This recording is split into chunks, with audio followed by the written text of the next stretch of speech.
Erokamano nyakwa Ramogi kuom yiero Ramogi TV odhiambo ni arwakni machiegni mar yudo weche manyien mag imore biro ni odiechieng' mar tich ariyo tarik 18 dwe mar 8 2026 ma en odiechieng' nyakwa Ramogi ma bende ng'eni kaka pile wakelo ni ng'e gwengewa ma kawuono biro mulo mago mawuok Nyakach miyo ka intie ka to chika iti biro winjo nyingi go nochakore nade. Kopogore kod mano, duol mar NCIC koro gwelo jaod bura ma Homa Bay Town Opondo Kaluma mondo ndik dhogi weche moko ma ikori ne owacho manyalo thuo oganda. Kaluma bende duoko penjo ka jo ODM koni oyo gin ok gihero lweny, ok gin jokoko. Weche gi timore e kinde ma bura mar kum mar Okoth Obado bende ne nitie do kado koro yango tarik 16 madwe manyien kaka mano ma ibiro gole ng'eto to Okoth Obado kwayo ni mondo do ng'iye gi wang' mamuol kaluwore kod ni en jalo maling'any mare onge kod chilo moro amora manyiso ketho manosetimo kinde mokalo. Koro Ramogi wan kod weche mathoth e wi more ma kawuono miyo kamoro amora ma intie ber koda chakruok nyaka giko. Kik idhi mabor. Mokwongo thuond weche. The utterances which I've seen, twisted by the media without putting the full context are the subject matter of action by the NCIC. Duol mar NCIC oluongo jaod bura ma Homa Bay Town Peter Opondo Kaluma e wi weche manowacho motelo ne limbe Linda Mwananchi. Kaluma bende ochiwo duoko. And it's no longer about Murkomen and those characters. It's about Ruto because he's the one who has made these things happen. Hizo ni upuzi mwingi sana. ODM has stood firm in its fight for democracy. ODM okichore gi chien ewi tulo ma Homa Bay kendo wacho ne gin duond bura manyayo demokrasia. Linda Mwananchi to pod oramo. Okoth Obado kwayo kum mamuol kado ikore ne biro kumogi ewi nek mar Sharon Otieno.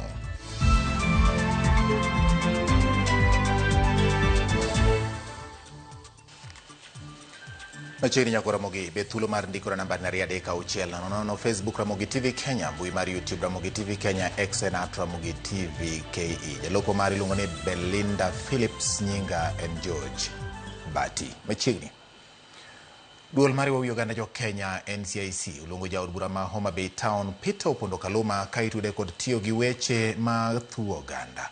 Mano bang' weche manchane jaod bura no wacho motelo ne limbe mar kweth Linda Mwananchi e kaunti ma Homa Bay. Kaluma kata kamano wacho ni weche nego nyocha ne oloka taro. Jafombo marwa Otieno Job chako no weche manyien mag imore gi ripot no. Ukaina ndoga kainka nisechamo gimoro. Koro ka ok idwa riwori gi kodwa tilal. Kochakore gi sani wachiwo command ka wariwore kodu kaka thuond dalawa. Ng'ata mawacho ni one time ukal kode. Mano e wach manyocha owach gi jaod bura ma Homa Bay Town Peter Kaluma motelo ne romo mar kweth Linda Mwananchi e kaunti no. Wach manyaka sani osekelo liet kendo miyo duol mar Riwruok Uganda jo Kenya NCIC oluonge mondo miyo timne nonro. To e duoko mare, Kaluma pod ochung' kar tiende ni weche manowacho ne owinya taro gi ute mag fwambo ni mar en ne okosiayo lweny. Utterances which I've seen, twisted by the media without putting the full context are the subject matter of action by the NCIC, whose letter I've just received now. Actually, I received it while, coming here. And I've instructed for the writing of a response, the most important part of which is that I relish appearing before them. Jaod bura no ramoni tulo manyocha obedo Homa Bay. Ichechne ne ochan kod kweth mar Linda Mwananchi giwegi. Honorable Governor James Orengo, Babu Owino recruited very dangerous criminals, most of whom are facing murder trials currently, most of whom are facing robbery with violence charges. There is no goons in Homa Bay. I can tell you if there were goons, your media would have reported them. Duol mar NCIC wacho ni weche mag Kaluma gin mago ma ichichni gin mag athuye koda kwede kendo nyalo nyayo tulo. NCIC onyiso Kaluma ni ka ole ochopo e nyimgi tarik 19 dweni to idhi kawne okang' mar golo chik mondo obila omake. Kaluma kata kamano wacho ni oseyudo gwel mar NCIC kendo miyo duol no luor. Ewi mano bende wacho ni weche manyocha owacho okolok maber gi duolno, kata kamano oikore mar chopo e nyimgi mar chiwo ler. E barua mare kata kamano, Kaluma onyiso NCIC ni okonyal yudore tarik 19 kaluwore gi dich mag tich, mak mana ni onyalo bedo thuolo mar chopo e nyimgi bang' tarik 27 dwe ni. Kaluma koro donje listi mar josiasa ma NCIC osegwelo e wi tiyo kod weche mag athuye kod akwede motelo ne yiero maduong' mabiro. Otieno Joab, Ramogi TV. Duond bura mar ODM ochiwo ler ni en duond bura ma ochung' ne ratich oganda kendo ok ginyal riwo lwedo timbe mag lweny kod tulo e pacho ka, ma kaluwore kod tulo manyicho muoche limbe mar Linda Mwananchi Homa Bay. Ma en kaluwore kata kokalo kuom oboke ma ogol kod jagoro mar duond burano Catherine Omanyo, ka jaod bura ma Kisumu West Rosa Buyu olero ni ji duto ni kod ratiro mar bagoro kamoro amora e pacho ka bende oyango ni kata mana moko kuom jotelo mag kweth mar Linda Mwananchi pod gin jo ODM. Lydia Okeyo nigi mathoth. Duond bura mar ODM okwedo monj, tulo kod nek mano otimore e kaunti ma Homa Bay e kinde limbe mar kweth mar Linda Mwananchi, ka koro gidwaro mondo migawo mar arita otim nonro ma onge dewo wang' kendo kaw okang' mar chik ne ng'ata ng'ata ma oyudi gi ketho mar siao lwenyno ka ok odewo duond bura ma owuokie kata kom mar telo ma entiere. Kokale oboke ma ogol gi jagoro ma duond burano Catherine Omanyo, ODM oyango ni en duond bura mane onyuol kokalo kuom midhiero mathoth ka dwaro margi ne en mano mar kedo ne oganda, kendo mano ema pod gichung'ne. ODM oyango ni ok ginyal siro kit lweny moro amora kendo ok ginyal siro tulo e yo moro amora, ka giwacho ni Jakenya ka Jakenya ni kod ratiro mar timo romo kamoro amora e pacho ka bende giwacho ni ok gibi yie ne ng'ata ng'ata ti kod nying duond burano mar siao tulo. Gioro ote mar kuyo ne familia manowito jogegi e kinde mag tulo no, kendo kwa chang mapiyo ne jogo manoyudo hinyruok, magiyango ni moko ne obet gi ojalo, moko ne ochuo gi pala, moko ni kod adhonde mag magina, moko ne otong' lith lutegi oko, ka moko bende tindegi ne otur. E wi wachno, jagoro mar weche siasa e ODM ma bende en jaod bura ma Kisumu West Rosa Buyu oyango ni ODM en duond bura ma oketo demokrasia mbele kendo oganda duto ni kod ratiro mar goyo siasa e konde duto ma pacho ka. Honorable Orengo, Honorable Babu, Honorable Sifuna, currently as it is, those are members of ODM. And I would also like to state that in its existence for the last 20 years, ODM has stood firm in its fight for democracy. ODM has stood firm in its fight against violence. ODM has stood firm in its fight to ensure that Kenyans are free to move anywhere and to campaign anywhere. Even in this coming year of electioneering, ODM still upholds those virtues, and ODM states and will stick to ensuring that every Kenyan can go anywhere and can campaign anywhere so long as they do it peacefully. We will also ensure that we stick to those rules. My friend, I can assure you, as Dr. Lilian Gogo, I'm a friend of Ruto, and you know I call him William. And William is going to be re-elected. Whether you harass Wanga, whether you harass Kaluma, whether you harass Homa Bay people, I can give you my word that Homa Bay, Kisumu, Siaya, how come Orengo has not taken Linda? Is Linda what now? Okay, whoever they are lindering, how come Orengo has not taken this Linda thing to his home county where he is the CEO? Gikwa josiasa mondo nyakue kendo thegre gi weche ma iwacho manyalo kelo tulo e pacho ka, ahinya te kindeni ma piny Kenya ochomo yiero maduong' magana. Ekono kawa sudo mon pode mane mago motende ko weche mag monj kaachiel kod koko mag siasa eni Achich Oliver Jao komong'ere kod nying mar Oliveti koro cheki mondo chopo e nyima jotim nonro mag okwach kich e boma ma Kisumu e wi tulo manyicho muoch Homa Bay. Mabiro bang' Oliver Jao kong ndiko lipote tisendo bila mamudhaiga kotene kod moko kuom jokanyo mag Linda Mwananchi moting'o James Orengo kod Babu Owino. Kweth Linda Mwananchi koro seyo jatend piny William Ruto magiwacho ni oseketo nyao e migawo mar arita kwe. Walter Nyambaga nigi mathoth. Bang' okwach kich riedo Achich Oliver Jao kata Olivet e kaka achiel kuom achije mitudo kod weche njore mag siasa manyo metni romo mar Linda Mwananchi e kaunti ma Homa Bay. Judito mag Linda Mwananchi kotelne kod Governor James Orengo kanyakla kod jaod bura ma Embakasi East Babu Owino ochwalo Olivet Sendu bila mamudha higa bang' chope log tich mar DCI. Kata kamano ochike mondo chope nyim apisa matimo nonro mag okwach kich Kisumu mondo ndik dhoge kotende kod weche maluore.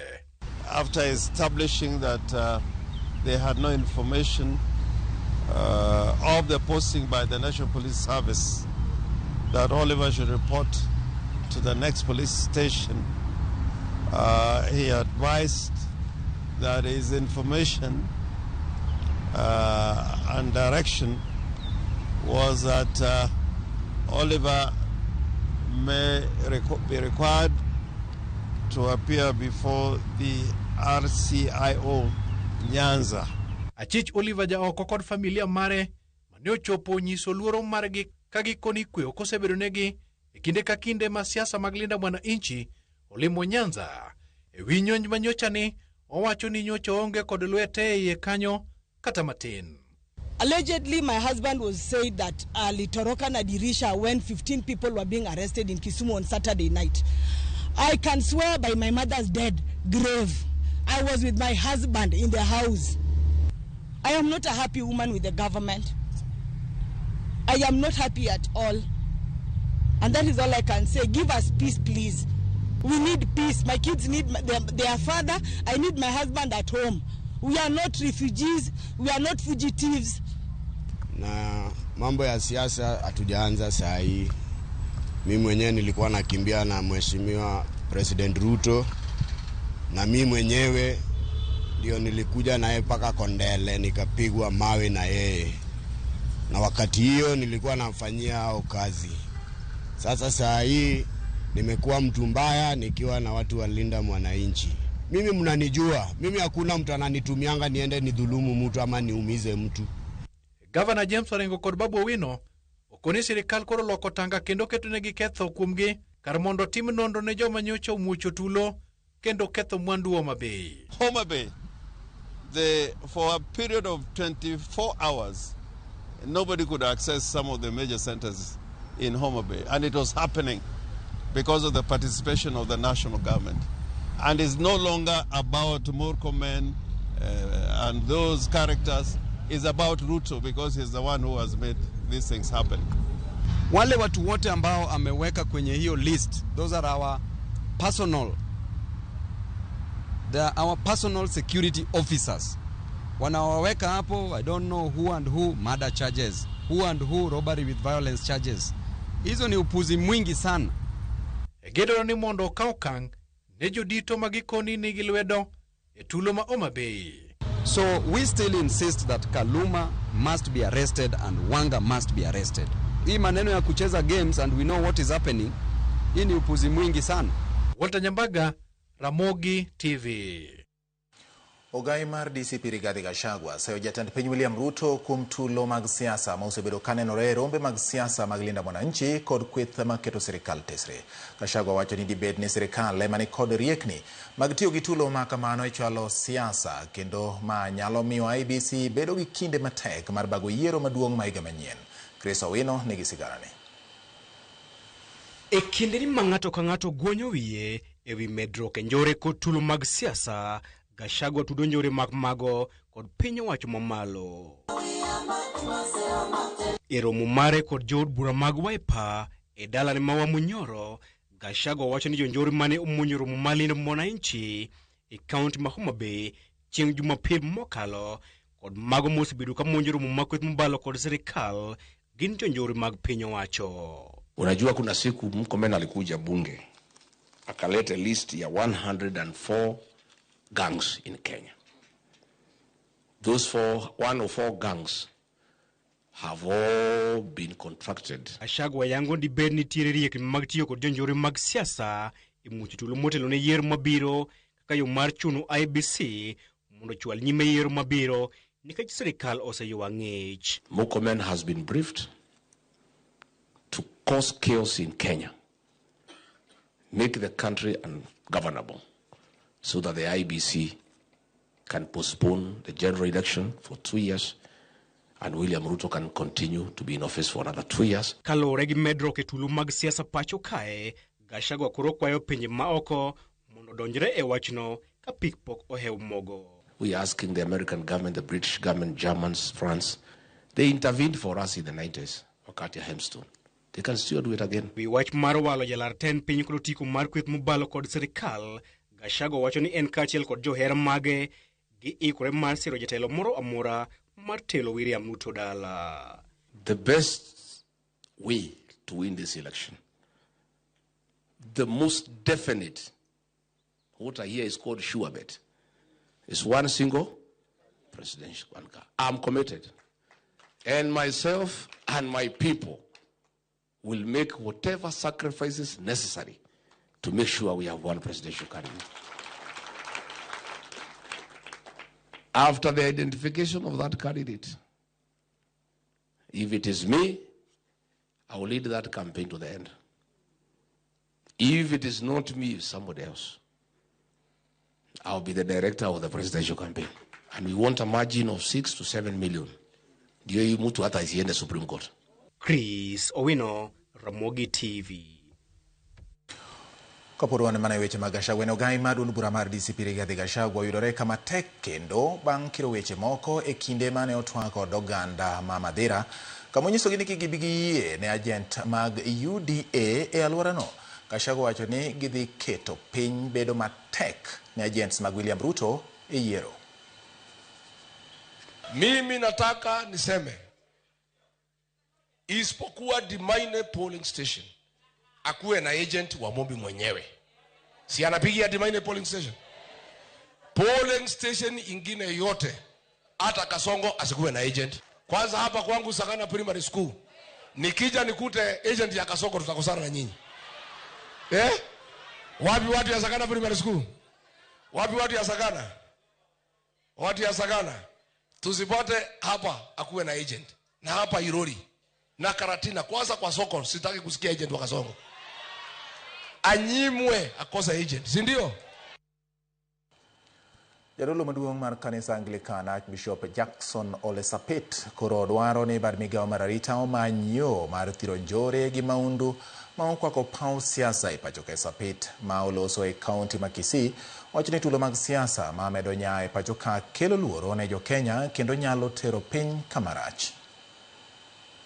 So my call to those who are maintaining law and order, particularly the Minister of Interior and the IG and the DCI and those who are managing public order, please take over charge of public order and remove it from the hands of goons. Because if we continue to see goonism in this country reigning without being abated, then it is preparation for chaos, and we don't want that chaos. We want peace for businesses to thrive. Even whoever is looking for leadership, you don't want to lead a dispersed nation. You need to lead a nation that is cohesive and united, and you need to lead a nation that belongs to all of us. Konsuro donje motene kod weche mag doe ni doho mamalo chiko tarik 16 dwe mar 9 higani kaka odiechieng' mar winjo buch kuma mar gavana machon ma Migori Okoth Obado, Michael Juma Oyamo kod Caspar Ajwang' Obiero ewi nek mar Sharon Otieno ma timore bang' apisa mochung'ne tayo tudruok mar Acheje doho kod anyuola mar Sharon chwalo neno kod gund Okoth Obado ne doho mamalo motelo ne kuma mare kaka Cynthia Onyango koromi oler. Doho ma Milimani koro timo ikruok makende mar winjo buch kum mar nek mar nyadendi Sharon Otieno manonegi ka pek e higa mar 2018 ka oja higni 26. Doho yande oseyudo gi ketho gavana machon ma Migori Okoth Obado, Caspar Obiero kod Michael Oyamo ewi nekno kendo koro rito kum margi ka motelo ne odiechieng' mar kumno.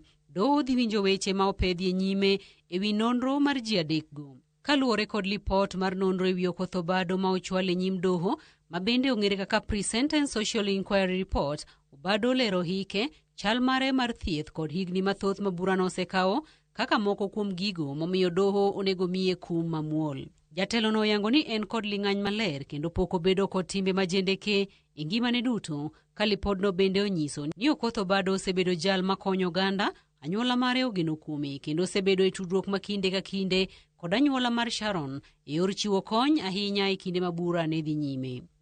olero ni kata obedo ni doho noyude kod ketho, omako chung' ni ok nonego Sharon kendo nyiso kuyone makende ne anyuola mare. Kwayo mar anyuola mar Obado en mondo doho ng'i kum mare kod wang' mamuol ka anyuola mar Sharon to okwayo doho mondo ne ane kaponi nyalo ketie tim singo ma Okoth Obado nochiwo ne Sharon kapok notho kendo chwal sir makamano ne jonyuolne mondo konye rito ngima nyithinde kod bero ngimagi giwegi. Okinde mag sirikal momako burano kod mago manochung'ne achije adekgo igeno mar chwalo lipodgi e yor duoko ewi nonro mar lipodno mochiw kod kwayo mar anyuola. Doho igeno mar rango duoko mar nonro mar Obado, duoko mar okinde kod weche mamoko kapok gichopo e ng'eto mar kum midhi miye. Burani igeno winj tarik 16 dwe mar 9 higani. Cynthia Onyango, Ramogi TV, Nairobi. Ripot no moke gwenge kata weche mag doho nyako Ramogi tero e yweyo mokwongo weche manyien mag Imorero kamano kuom yiero Ramogi TV adani mondo koroni to ang'ie moko kuom ote mag weche ja kantire Kigoto Gwasi weche Ramogi neno yo makara ahinya e dala mar Gwasi Kigoto ero kamano pija jachuma mar Nyamasaria Kisumu neno malera ahinya paun Nyamasaria ero kamano in bende kuom kete Ramogi TV. Okisewuod Kamasi mar Kanyadoto kaka pile osiepa lakini pi poko kuny Kamasi litna sana en bino wacho kamano. Alo weche manyien kantira Waseboda woro sana gimano timore Homa Bay mano lewi suda Waseboda ero kamano in bende nokupija jachuma ote magi odonjo ka. Achero Sam gimamora gi senior Jimmy en kata iyanye to komie Mike okiaduokore gi ji gi nyithindo e siasa wacho kamano. Kumu Junior Jojo Imore nya weche manyien chopono makara nya sirikal we kaw chung nyakon chiel e wache tulo ma Homa Bay ging'eyo maler kaka tulo nopangi mokwongo weche mane jotelo kaka Kaluma wacho en ranyisi mar sia tulo omiyo sirikal okawa okang. Okoth Njiko neno Ramogi makare e dala mar Unga ka od jaode Lucy Okoth ero kamano. Odhiambo Joseph Kombo udalego Agulu Imore Bati Imore ahinya kendo neno Ramogi makare ero kamano in bende Daniel Ochengo Buola mar Central Kanyamkago winja makare ahinya gin piny owacho chach ero kamano. Lovis Bruno wacho winja weche manyien kendire Kirengo Migori County kendo mor kaka wechego chopo. Ano ka ote gi ng'eny kwa Ramogi moko bendo nuore ka last born Julius Woda Lego Kabura Nakuru winjo Ramogi TV malera ahinya kendo amor kodu kaka ukelo weche manyien ero kamano Dan gimanyalo wacho Homa Bay okwado walo manono en mano gima wacho kanyo. Godon Jakopere lera dua from Mlolongo Nairobi Mlolongo Machakos mana gima wacho. Aya weche thoth yiena mondo kaw yweyo gi kanyo dakika 21 bang' saa 3 kaduogo to wan kod mamoko ma en Oimore mana ka e Ramogi TV.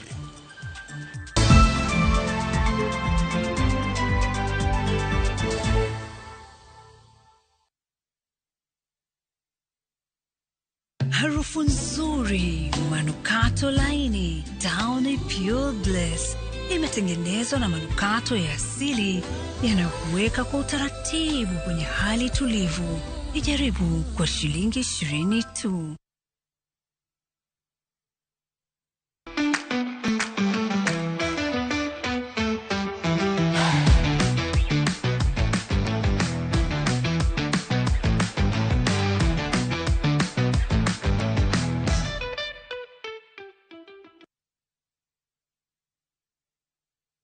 Turkey is not one place, and that's the best part. You start in Istanbul. The markets, the energy, the history. It's all happening at once. Then Cappadocia. Those landscapes you've only seen in photos. Hot air balloons, wide open views. And then Antalya, a completely different vibe. Coastline, slower days, just enjoying it. Explore Istanbul, Cappadocia and Antalya in 9 days from $2,700 per person. If you're going to do a trip like this, make it count. Call 0703-254-254. View Travel. Dream, explore, discover.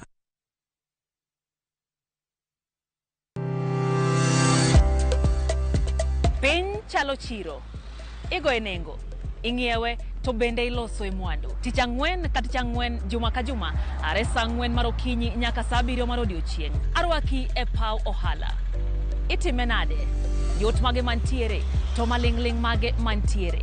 Kidwa chako ohala, ichako king'eyo gimomiyo ichake, gi gimomiyo idwani time. Magi gin penjo nyakwaro Mgajuang' madwaro duoko, to ka emwa biro duoko gie.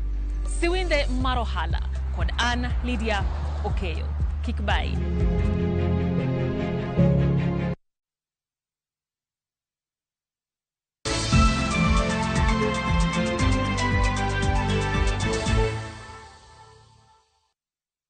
Machiegni kendo nyakwara mogi wadhi nyime gi weche manyien mag uimore. Familia moro e gweng' ma Bwanda e Kisumu koro odong' kaonge kar jot bang' jomaundu moko mapok oyangi monjogi e dala ma omuko utegi duto, wach magitudo kod ywaruok e wi lowo.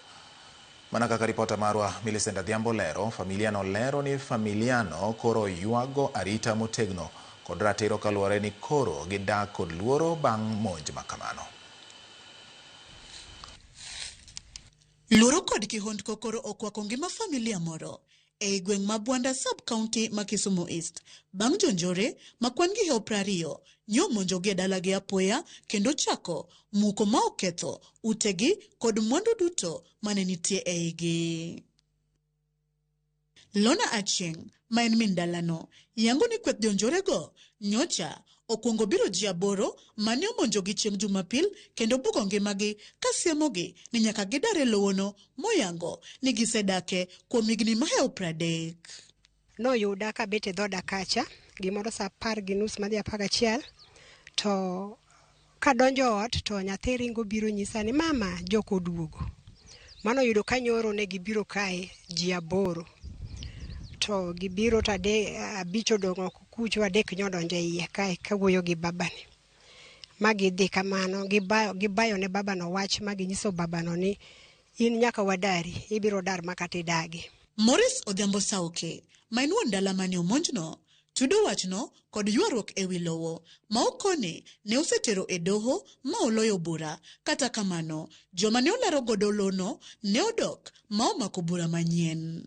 Wachni ne eni court ma gikone to court nomiya ownership mar lo, kato bang'e mama ni Mary Maseko ni nochako dhi e court ma owacho weche mang'eny ma otimore gi court ma nokethi gine manomiyano, nobedo provoked.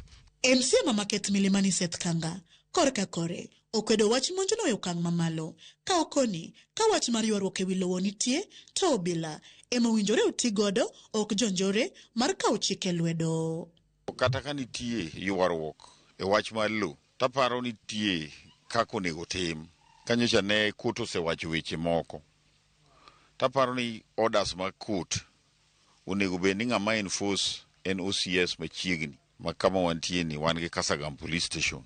To ka jomoko nyalo bira jopiny kata goons mamu kod ng'ato kama gibira godiochieng' to gimu kod ng'ato kendo gibiro gi tarimbo gi saruru, ok en gima ber e kama chik nitie. E kinde ma jatelo nodwaro mondo tim nonro matut mar ndiyo jonjore mane otimo tim makochno, kwayo familiano makoro ne ochun gi nindo oko e laro kaachiel gi wahia mekgi maonge chiemo moromo chalo kamae. Wadak kaka wan kod luoro kaluwore kod wachno. Koro gi sani an akwayo mana sirikal mondo okonywa nikech sani kama wanyalo dhi onge kata nyoro nywaninda ninde laro kacha. Akwayo ni sirikal mondo miya arita nikech aneno ka arita mara ni kama rach moloyo an kachiel kod joga, nikech aneno ka nyomuk udi te makoro kata nyoro wanenda oko e pape koyo kae. Koyo nitiere oko ka, suna be nitiere oko kae, to gi ngima masani kaka mag nyithindo gi aneno ka koro ngima ni atari, to kata mana jogo endo pod ginyalo dugo kendo magitimno gimoro amora marach. OCS of the area, the DCI should investigate and arrest the people who orchestrated this illegal act within Odhiambo State. Millicent Adhiambo, Ramogi TV, Bwanda e Kisumu East, County ma Kisumu. Ramogi gombo chopo lek mar somo kod pidho familiagi osechuno moko kuom jopuonjre ma hikgi tin 18 mondo donji e chenro mag kunyo mula e kaunti ma Migori mar mondo gires ngimagi makiny kaachiel kod familia maggi. Jafwambo marwa e kaunti ma Migori Jojuma nigi siganani.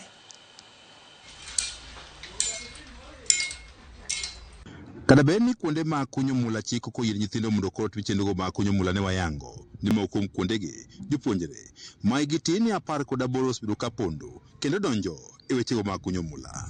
E okang' moro mar gombo ng'eyo gimomiyo jopuonjegi ma pod dhi sikul donjo e chenro mag kunyo mula ne wayango ni pek mar ngima osemiyo moko kuom nyithindogi donjo e wechego mag kunyo mula kata bedi ni en tok chik. Nitie nyithindo ma be waseyienegi asa ok wathor yienegi ahinya nikech kaluwore gi weche mag sirikal menyo mar bugo ni ok sirikal ok oyie ahinya kaluwore nyithindo ma pod yot. To kaluwore gi condition nyalo mi in bende yie nikech gisechego samoro yudo ka in bende kaka inyalo konyo nyathino onge. Ne wayudo nitie moko kuom jopuonjre ma pod dhi sikul matimo chenro mag kunyo mula mondo giyudi omenda mar somo. Manadhiga kande skul ne nyalo yudo ka during holidays awach kamane minyalo yudo ka after bet long matin kata wawach ni bende holidays kaka loro. Koro yudo ka ndalogo ne akaw thuolo na makende mondo abiye kuonde mag mulagi to watiye mondo mi yud kaka at least nyalo dhi yepiti yud kaka inya chulo pesa moro matin kanyo eko e part mar school fees. Nitie jopuonje mathoth mawuok e familia manueng'ogi ni piny mosebedo mana ka chulo omenda mar somo kaachiel kod pidho familia ka okalo kuom chenro mag kunyo mula. Manomiyo adonje mula kata ma osebedo komiyo antiere tich mar mulani en nikech seche moko ngima ok yot ahinya to e weche mag skul fadhe ok osebedo ga gi ngima maber en ga diabetic mayot. Koro wabiro kata biro kae mondo wariwre gi joma watiyo godo ka mondo wayud yo mar loso pesa minyalo yudo kikonyorigo e skul, gik moko kaka nyiewo buk, chulo school fees matin kamano. Joshua Otieno okelo ma japuonjre mane otimo penj mar klas 12 higa ma okalo kendo rito donjo e mbalariany ma Rongo ne odonjo e chenro mag kunyo mula mondo eka oyud omenda mar somo kane en jaklas 9. Started working in this industry during 2022 kane antiere ga form 1 ka join. Koro yor ngima ok osebedo ga mayot. Koro ne anyalo yudo ka on the weekend I take my time mondo mi abi ati kuonde gi eki mondo ayud godo pesa ma maybe Monday nyalo nyiewo rim paper kata remedial kata part of the fee. Otieno mawuok e Kachumba Masuna East mane wayudo e achiel kuom kuondego mag kunyo mula e kaunti ma Migori wacho ni ne odonjo e chenro mag kunyo mula kapod otin mondo ne ochop lek mare mar somo nikech owuok e familia manueng'o ni piny kendo ka okalo kuom chenrogo mag kunyo mula mosebedo koyudo omenda mochulo mar somo. Ne apply na yudo Kolunga Rongo University mowinjo bed ni wadonjo 24th mano next week Monday, to nyaka gi sani asebedo katemo e yor ngima imanyo pesa e mula ka koni kod kocha, to pesa mwayudo bende samoro kaderom nikech emiyudo kinyalo kony godo dala kocha nikech fadhe ok nie condition maber. Koro nyaka gi sani to an kama wawueni an pod amanyo mana pesa ma bende akia ni to dhi bedo koda nade nikech onge aunga gima antiere godo nyaka gi sani. Pesa mana asebedo ga kaloso ka gi kacha natemo ka gima boost godo nyithindwa manitoka mondo mi oyud be kaka dhi mbele magi dhi skul cha bende ine ma samoro neni nikech koro ine mkubwa margi magi nyalo neno apart from the father. Kada bed ni chik ok oyie mondo kony nyithindo tim chenrogo mag kunyo mula, moko kuom jogo mantie kod bugni mag kunyo mula wachno osechunogi mondo gichiw thuolo moko kuom jopuonjegi mondo koyud omenda ma ginyalo tiyo godo e chulo sombgi kaachiel kod rito familia ma giwuokie. Kama chunyo yaore mondo milekne ochop kare kaka ne ogombo mondo misumbe udhi mbele. Enyewe ni mtoto mwenye akuna hamu ya kuendelea na masomo yake, lakini inaonekana masomo yake itaenda kuanguka sauli ya feta. Sasa kama kuna mwenye msamaria mwema mwenye ataweza kusaidia huyu kijana amsaidie. George Juma, Ramogi TV, Migori. Komiti mar od bura mar Senate ma ochung' ne teko singo ne jodak malenya e kar chung' od bura ma Bondo ni chenro mar tiego jopiny ewi teko sitima mar nyuklia biro dhi nyime e yo makare kendo onge ng'at mibiro dar e yor achona mar chiwo thuolo ne gedo mar dag sitima mar nyuklia. Ka gilose kinde romo gi weg lope mawuok Lenya gikwayo jopiny e kaunti ma Siaya mondo orwak chenrono mar neno ni piny Kenya oyudo teko nyuklia kendo kedo gi nok mar sitima kod tije pacho ka.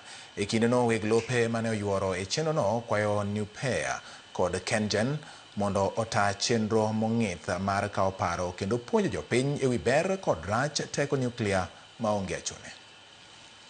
It means next year March, you are planning to come to the ground and do a groundbreaking and start the project.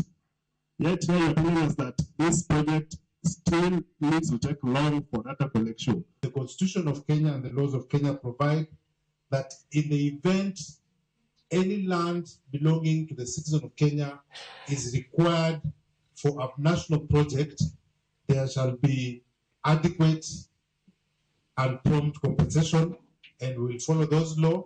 To wan korwa koni yak wayude gige dongruok mar wath ma nyithindwa chieng' moro ka wan waduto wawuok to nyikwawa gi nyithindwa nyalo dong' ka siemo ni gini koro ni ka nyithindwa nyalo go e lwetgi nyikwerewa nyalo go e lwetgi. That is not to say that the process should not go right. Kikoe project mna kaka ndalo mane mitiro oriembo jo Catholic kadwa gedo kanyo ni wano ogendo ka Catholic to dio gedo nyang'o kunji yuaga ni ajo madne gini bi mitiro haka. There are meetings that have been going on, and meetings will continue to go on until the project is successful. Nyakoromogi chenro mar ng'igwengewa ma kawuono wamenyo gweng' ma iluongo ni Anding'o Opanga ma yudore Nyakach. Siganda Anding'o Opanga chalo nade Nyakoromogi? Tang'o momiyo iluonge ni Anding'o Opanga? To jogweng' giwegi wacho ang'o ewi gweng'ni? Millicent Adhiambo, gweng' Lima olima Anding'o Opanga kendo ma e ng'igwengewa ma kawuono.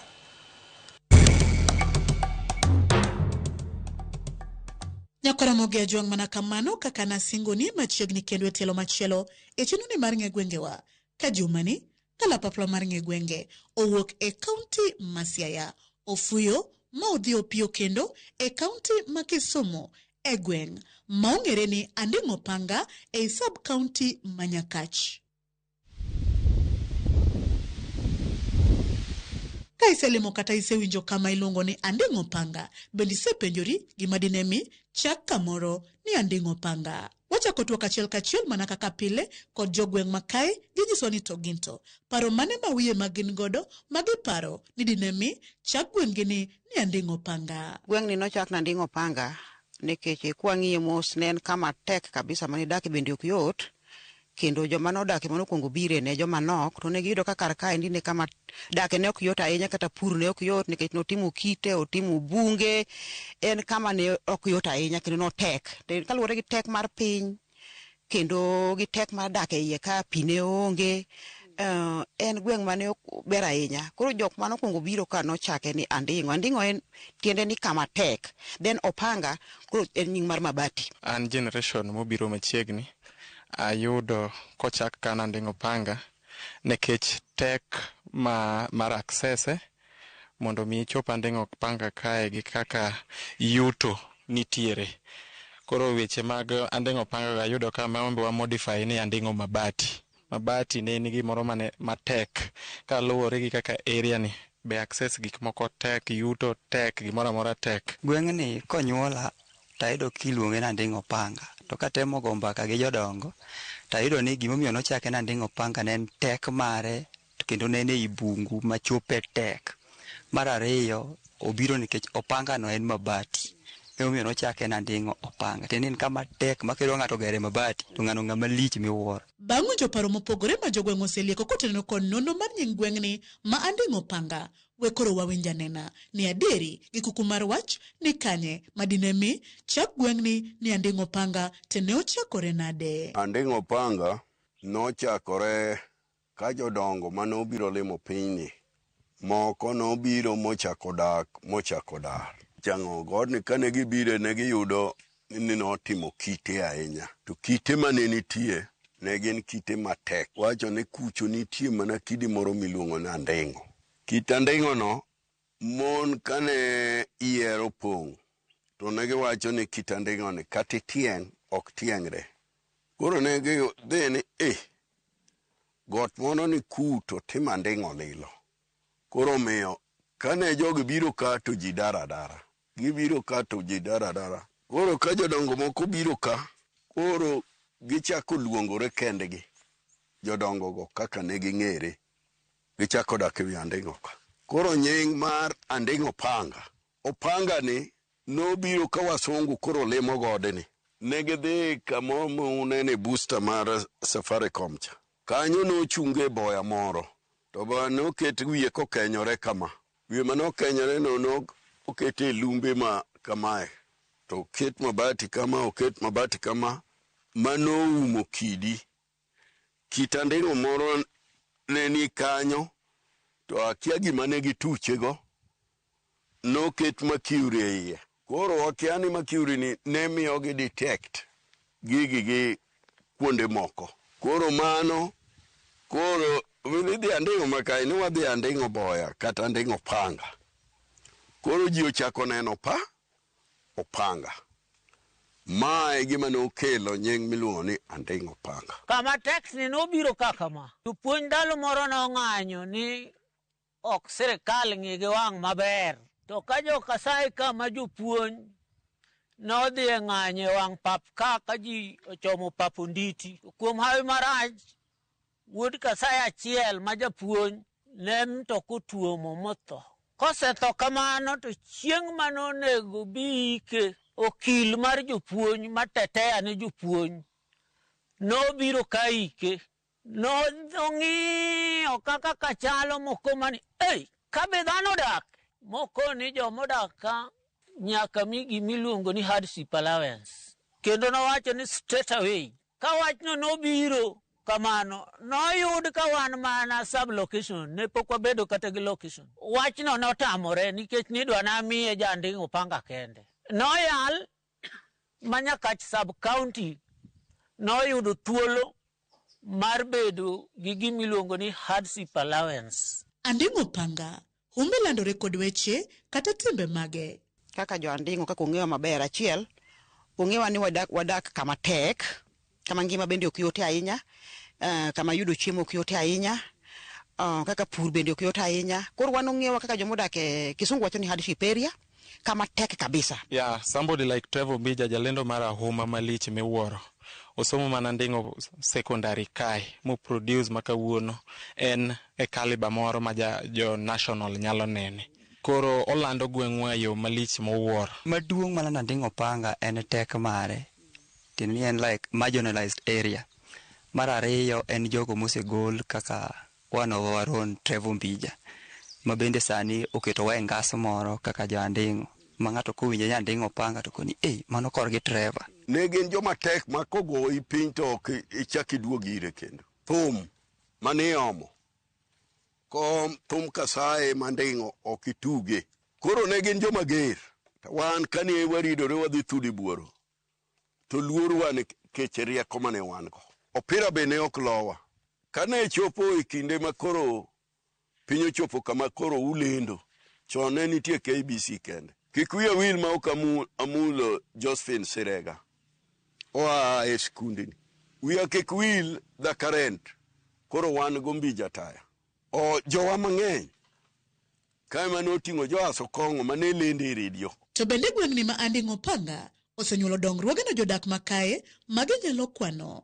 Nen kama otimo kite, nen kama wang'a yo onge, en kama pine onge ma pine walao distance mabor kabisa. Walao mabor kabisa kaka mine, kama kata kidwa rego bando ni moro, idhi distance marom kata kaka 10 kilometers kidhi regi. Andiko kata kana donje ma hospital ne onge.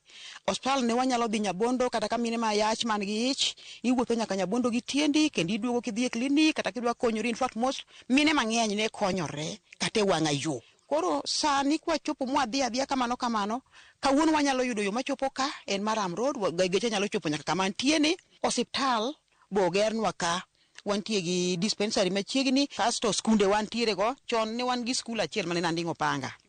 ka to nyithindo ne wuotho distance marabora mane tamo nyithindo bende somo nikech bor mar skunde. Ok wasedhi maber ahinya but waseyudo moko. Anding'o ne no access zone nikech mondo mi kaka ni yud mondo mi donja Anding'o ni bedo matek. Sani wa appreciate jogo mosekawo patik moyawnwa yore through the county government, MCA marwa James Omolo moyawnwa yore masani koro wanyalo yudo yore mo access skundewa 4 gi ne onge yore. Konyuola ayudo ka karwa ka ne onge sitima to anyalo wacho ni kata obedo ni pok oyudore kuonde duto monyalo winjo chope but wanyalo nene kata skul ka nitie at least oringo matin but kuonde moko to pok ochopo but wan gi geno ni kaka piny medo dongo obiro chopo. Mar ariyo, dongruok machielo en barabara ma bende oseyawgi. Osiptal bende wan gi dispensary achiel but okorom. Kata obedo ni dongruoge ma kidam nitie ma jogweng' ma kae nyalo kwano. Giyango ni pod gin gi rem mar arieya e alwora ni Anding'o Panga ma kokel to Anding'o Panga biro dongore metni machal kod gwenge mamoko. Awuoyo kuom dispensary ni ka what go pok oromo.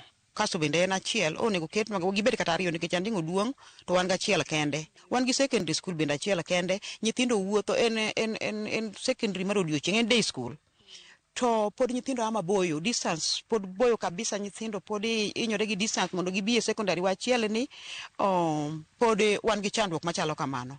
Pigni kata obedo ni wayudo pi to jomoko pod pok ochopo kuma jomoko nitie. Koro maintenance ema wakwayo ni ka giyie to giketnwa maintenance frequently mondo wayud ka yore wago nyalo bedo maintain maber mwadonjo go e skunde wagondo. Stima waonge go kabisa nikech rural electrification pok ochopo Anding'o waka. Koro waonge stima pod wadak e mudho waliel gi nyangile koda sola. Ng'eni ndara sana jo apiko tiyo kod ndara e yorwa mar yuto mondo miyud ka ng'ato gol ng'ato kanya kolweny apiko kene nyalo kethore didek kore kapok ichopo. Manyiso ni koro yuto mari nyaka dhi dogo piny to mano pod thirowa mana e yor dongruok. Koro ndara no kinyalo wanyayudo yo malong'o molos maber to an gi geno ni yuto marwa dhi medore. Ma sama wa invent moro biro be ne wacho ne gi wachiyo to be pigi dhi kelonwa. Chief nigo office kacha makasa ogero kendgi onge kata transformer onge kata pi. Wuodwa matin mom Trevor maunge media no yawo yo moro ka wang'i lor gi yor Trevor ine to gogo fukune da government nyalo support gik makamaga ariyo ke daraja moro ka mwadhi go ramba loka ka ke daraja moro gi malo kacha mwadhi go kadongo mano otudo wa gi Homa Bay o gi wuonwa uru go opio wandaye obi kasaye okelnwa transformer abich kende toromo kasachwa ka. Hospital ni ka iluongo ni health center to health center ni en onge ambulance onge yedhe. Nyakoromogi e jwang' mana kamano gi kanye mwachopo godo e giko matielo makawuono e chenoni mar ng'e gwengewa. Amor nikech sani ka iwinjo ni Anding'o Panga kata ilimo kamiluongo ni Anding'o Panga e Nyakach to ing'eyo gimomiyo Anding'o Panga ne obedo Anding'o Panga to mana kaluwore kod tek mare.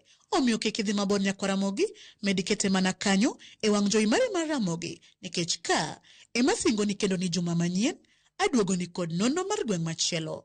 Oriti masani erokamano kuom bedo kodwa. Nyinga Millicent Adhiambo kata kihero inyaluonga ni Nyaboma.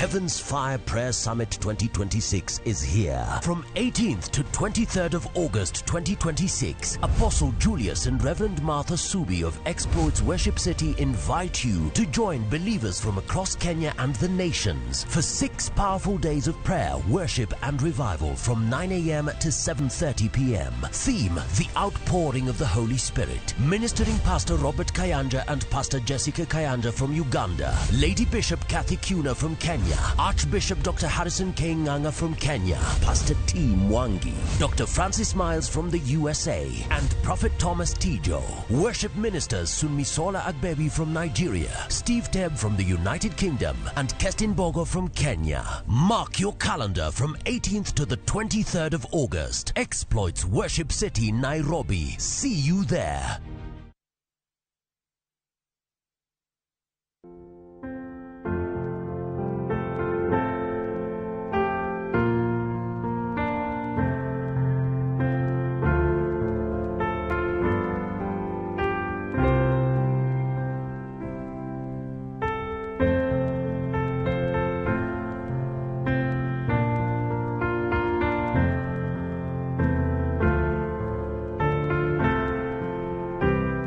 Mondo iyud ng'wono mawuoro ahinya kaka skiza tune mari, D star 811 star 288 hash.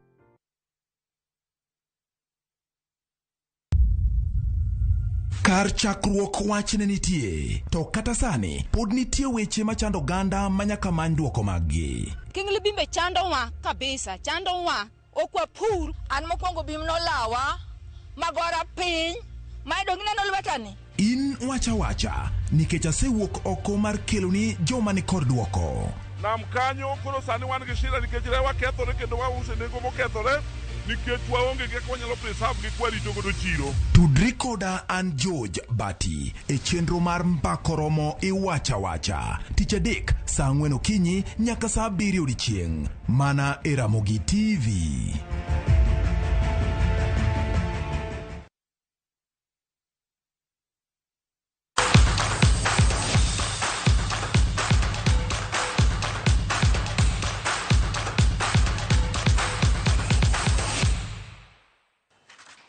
Tuke ma golf mar Shabiki.com e tielo machielo ibiro sire paw tugo mar golf ma Muthaiga. Shabiki oduogo e sir ma kama e tielo mar adek higni 3 kaluwore gi sir mar $1,000,000 kaachiel kod miyo jotugo gige tugo ne piemno. Jotugo duto ni kod thuolo mar loyo $1,000,000 ka gitugo jackpot moyiedhi mar tuke 15. Muthaiga is not just a club, it's a legacy, and we don't take it lightly. The chance to stand alongside it and to help put this tournament in front of more Kenyans than ever before. So here's our promise. We'll bring our energy, you bring your excitement, your excellence, and together we give the Patrons Cup the stage it deserves. Our format is Ryder Cup. So 3 days, 5 games, and on Sunday, we crown a winner. So as captain, I invite you all to Muthaiga. We have a village, lots of food, lots of fun, and lots of good golf.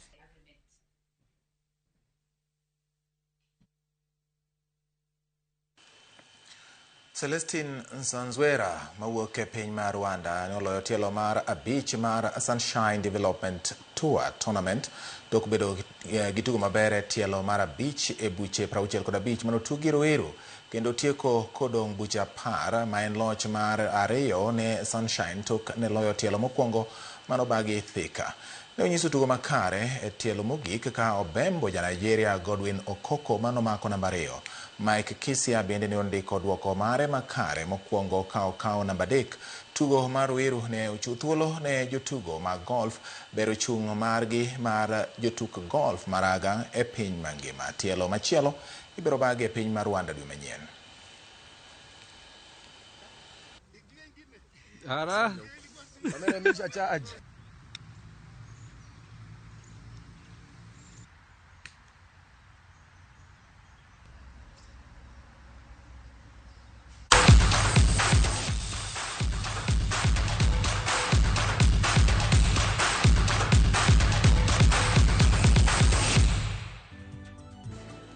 Dakika 51 bang' saa 3 mar okinyi nyaka Ramogi odani mondo mi hoya lore gi kanyo to kapok walore wang'e ne ote ma donjo ka mondo nyis ni gin ng'agi ni ma oro na ote magi odhiambo ma kawuono. Erokamano Nyabon Japesa, izini nena yo makare ahinya kendo imor kod Ramogi TV. Erokamano. Kaso bende no ka Joma Benedicto na Katoti Cardinal mar Migori isani wan pod wakwayo mana kwe kaka joka nyanam kendo pod wanyonore mano mare kama wacho ni ginyono reno nikech ene mondike kende.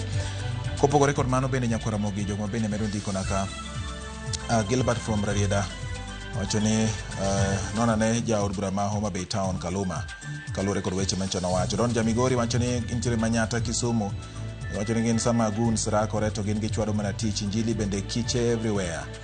Samo chiele rokamana Jared Nyakie wacho ni in benentie ito riwono muga uonwa muga pole sana otole langiso no yimore donjo yo makare gin kod Chief Odoyo nywera to kod ajo lema girito tagi ketera mugitivi rokamana toyo mosna joka baba yogor kwerdala kasto chieng kantira lego pap nyadele mede bati wan warito mana ngeto mar do mane gima giwacho pano wacho kaluore kod weche mag bura mara Sharon Otieno. Ozum Kapita waluo news makare ahinya amor erokamano Dubai riko nya seme intiere ka erokamano kila loch maja Kiranda wacho ni kaka jakiranda wacho ni wach mane jaod bura ma Homa Bay wacho yie mondo winjo bedne ka ne okang kik giye mondo odiemo kethre gi weche midero loch maja Kiranda ma wacho kamano.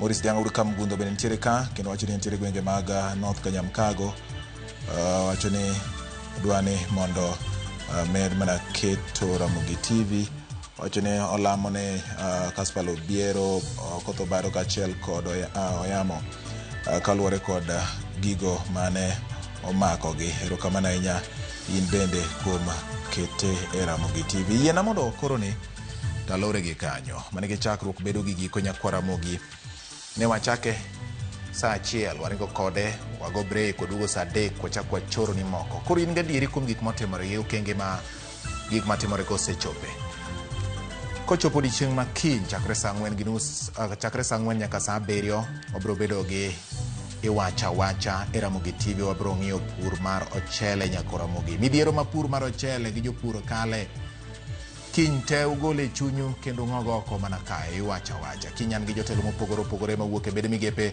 ma uchung' ne ng'iyo ni pur mag ochele obedo makare nyakwara Mogi kanitiere weche mag joma samoro diu gi weche mag nengo mag uso kiny ka un kod pek yudo kothe kiny nyakwara Mogi ka winy pod chando jo ochele kendo giriye puothga gi riembo winy kiny omiyo sirikal kata bede migepe gi bende kiny nitiere kod thuolo mar duoko kata nyiso kenge magi medo keto e wi bero pur mar ochele gwenge ma Nyanza. Nyakwara Mogi amor ka imedo kete Ramogi TV. Jaloko mara osebedo Belinda Phillips ka bende jaduong'a wange bende nokawo rotene ka ong'isa ni bedo koda chakruok nyaka giko kendo dimbore kaka ng'ama ng'ongwe ma ok ogoyo step erokamano jaduong'a wange Patrick kuom makete Ramogi TV. Jaloko mara kasing'isa osebedo Belinda Phillips, director mara Bob Wafula ya mosere kanyo oting'o kanyo endo Wuda Lego ngoni Nelson oting'o Kev nyakwara Mogi jago picha Ben oting'o Liza Awino Liz Ndwati kachiel kod duto te mono ukete ka jachung weche Ken Muga jatenda Jay Bonyo reporters duto te mano wuotho ma okelo weche ge yo manimba ahinya Potgi Park oganda mawuok e gwenge ma Nyanza Siaya Kisumu Homa Bay gi Migori kende oganda mawuok Suna West Wasimbete Wasweta 2 Ragano Ruba kachiel kod Wigadala Nyasaye mondo med ting'o malo ritu kwe kachiel kod dongruok mar piny. Nyinga en George Bati oriti masani warom kiny e iwacha chakre saa 4 otieno mokwe.